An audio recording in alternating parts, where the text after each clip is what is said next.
Jain Jagruti centre central board charitable trust દ્વારા ભારતભરમાં જેજેસી સેન્ટરો દ્વારા 7,000 ધાબળાનું જરૂરિયાતમંદ લોકો તથા જૈન સારધાર્મિક બંધુઓને વિતરણ કરવામાં આવી રહ્યું છે.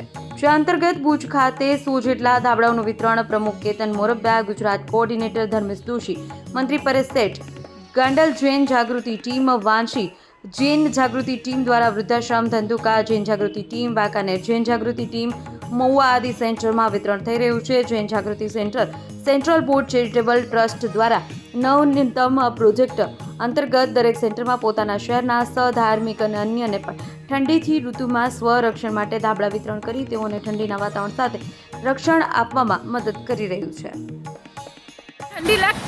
थंडी लागते लय चांगलं झालं शे सॉरी लय सुद्धा झालं लय थंडी लागते तर पण आता करावं काय आपल्याला आधार नाही कोणत्या गोष्टीचा नवरा नाही काय नाही.